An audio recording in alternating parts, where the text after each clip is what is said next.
Hi everyone, my name is Hayden and we're going to be talking about CSS frameworks in the context of React. We're essentially going to try and help expand your mind outside of just writing plain old CSS and jamming it into React, and we're going to learn a bunch of different ways that you can work with React and CSS, as opposed to just like one standard way that we talked about before. Firstly, there's kind of four really high level ways of thinking about it. We've got global CSS importing, which is kind of how, when you create a React project, it's kind of how it starts, and it's probably what you've seen so far. We have CSS module importing, we have style components library, and we have UI frameworks. And as we kind of go through this, it gets more abstract, but also a lot more capable. So, where your interest is will kind of vary depending on where we end up. So firstly, we have global CSS. We know this from earlier. You can simply create a CSS file, you can import it into your React file, and it works. This is considered to be bad practice as it applies the CSS globally, because when React bundles everything, it just copy and pastes it in. So anything on your site, even if it's outside of that component, could get mismatched. And that kind of undermines a fairly basic principle of a nice expandable, compositable library like React, where each kind of component is meant to be somewhat isolated from the other. So we like to steer away from that. That's why we're never going to really talk about it again. The next step up, which is baked into React, is called CSS modules. And you'll notice the import looks a little bit different. Import file.css just means like copy the whole file into the bundle. This one more says, hey, there's a CSS file out there. Can you please kind of import it and store it within a styles variable? Now this one's different because if you have a certain file here, like error, a CSS file that has an error class in it, color red, you could import that like the above here, import the style in, and it would allow you to use it like this, where you say that, hey, if I have a button, it has a class name that is styles.error. So essentially it's like, rather than having this big CSS file with lots of styles in it that just gets smashed in, you kind of pick and choose where they go. That's a really useful middle ground if you've kind of already got these CSS files defined, but you just want to use them in a slightly more sustainable way and get React in the middle there of the abstraction to make sure that everything goes okay. The third way is style components. So style components work by, you might create something like we have on the bottom here, where you say, import styled from style components. That's the style components library because it is an NPM library. And then you will go and create yourself a style button, if you will. So in this case, what I'm saying is, hey, go get me a button type in CSS, and I'm going to give you these extra properties, and you can export that button you create. You can import it into your JSX file, and you can use it just like you're creating a React component. So the reason the library is called style components is because you are literally creating components wrapped over basic HTML that have some styles you apply to them. So in this case, that's why we needed to specify button, because we're saying, I want you to literally create a button component that is a button, like an HTML button, and add these styles to it. This is a great way to get something that's really, simple and straightforward without, kind of any preconceptions. It's really, I'd say, like the next level up from CSS modules, where you still get to do everything custom, however, with a lot more structure. We don't always want to do everything custom though, which gets us into UI frameworks. So UI frameworks are basically big libraries that are way more than just a blank canvas like style components. They're often some kinds of systems, and they're much quicker ways of building UIs than building them from scratch. Accessibility is also built in and thought about throughout, which is really important because it's all about saving you time. So there are two main types of UI frameworks when it comes to React and a lot of front-end libraries really. There's opinionated libraries like Material UI and Chakra, and then there's unopinionated libraries, which are usually things like Emotion, Headless UI, and we'll also talk about a couple others that kind of flirt between the two. But they're kind of like two big common ones. The course website at the time of this recording is actually built with Material UI, which is an opinionated framework. Maybe in the future this website will look different. But the point here is that all these things like the slider and the hamburger icon and the different ways this page looks with the tabs, these are all things built into Material UI. They weren't designed by me. It's like bunches of templates, So it's like it's much more kind of for people who don't want to have really specific creative visions. And it's really great for small applications as well. Whereas the unopinionated ones don't have all that bogged down, right? And you kind of get this idea, you know that, if you go get something, sometimes you want something that's a blank canvas. Sometimes you want something that is already kind of colored in for you to some extent. But they're the two types. So opinionated frameworks, they have lots of things like drop downs, menus, tooltips, popovers. The accessibility is again thought about and built in. And it really is when you don't want to think about styling. It's great for small projects like the course website. And then you have unopinionated libraries, which are where nothing's really pre-built stylistically, but they have all those components there ready for you to color. It's really when you want to avoid, having to create all these little HTML components, but you want to be able to, get a bunch of stuff off the shelf that has no preconception of how it might look and just smash things on top of it. And they're great for larger projects where you want to kind of bring your own style to it.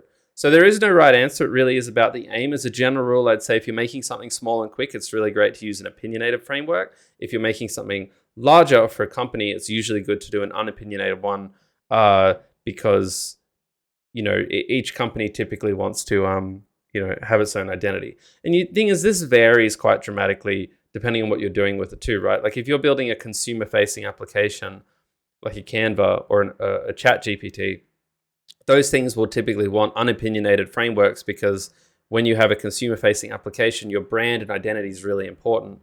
Whereas if you take something like a business, something you sell to a business, right?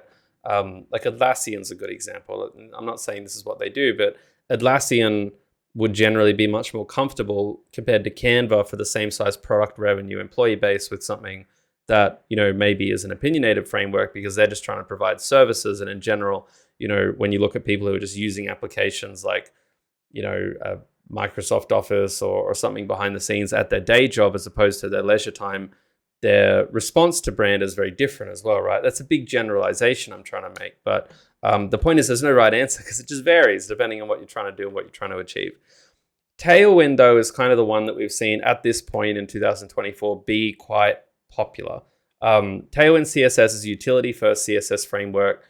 Its popularities really come, I think, just from the fact that it's so quickly expandable. Like here's their website, and you'll see here the way they go and code stuff is that they create HTML, pretty standard HTML. Doesn't have to be all this complicated stuff, but there's lots of really specific ways that you can describe things like font medium, text sky 500, dark test sky, and you'll see that this will just change the design on the left-hand side, or at least it should. Yeah, there you go, like text center. So it's essentially kind of like a way to just, create all these predetermined meanings that you just inject into classes and it will just go and figure itself out. Really, really great. Great common language as well. It's used by popular websites, OpenAI, Shopify, Verge. I know this slide's quite small, but it's really just like this. It's like you write normal HTML, but then it's the class names that have a lot of meaning baked into them that are really where you get a lot of value. Now, what I'm going to do over here is I've got a little app running. We've got an app running that we're going to look at together. Just one sec. Yep.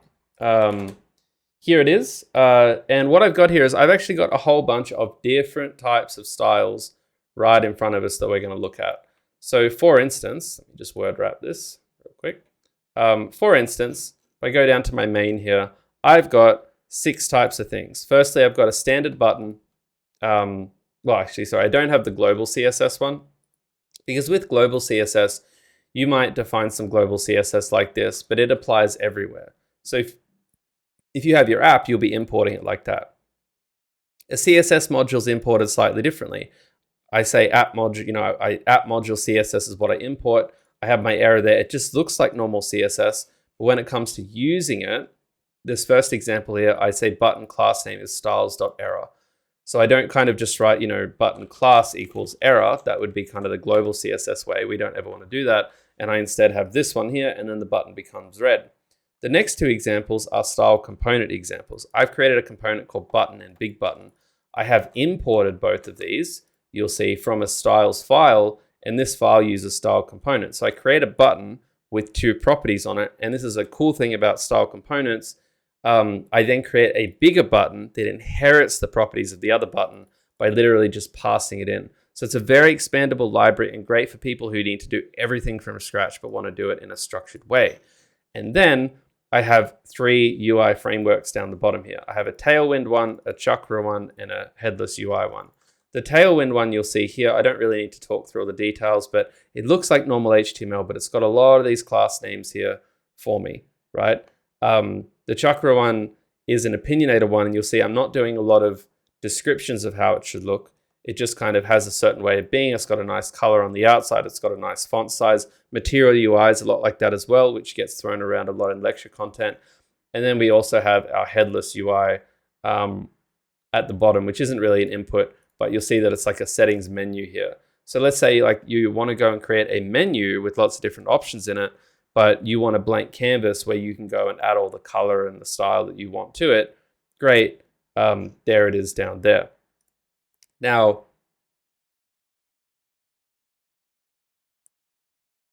I'm definitely missing something here in terms of the Tailwind UI. So this code example, the one you'll actually use, when you go download this from the website, it'll be a little more polished, but essentially this is like the essence of the different pieces of code that you would write. They don't really work well together, I think, just to be really clear, which is kind of why this website's breaking a little bit too in some ways, because they might all try and override the same fundamental things. So you'd pretty much never use these in conjunction with each other. You would typically pick one, whether it's opinionated or unopinionated, you would pick one and you would roll with it and you would work with it. Though, as we've said, Tailwind is generally pretty popular because for larger projects where people want a lot of specificity without the overhead of a large library, because you get to write it just like it's normal HTML and create components and stuff. But it's really up to you, depending on the project that you're tackling. This changes quite a lot. This is a re-recording of an original lecture we did on this topic, and it was different 3 years ago, and it'll be different again in the future. So yeah, see what works for you. Good luck with it, and I hope this has been helpful.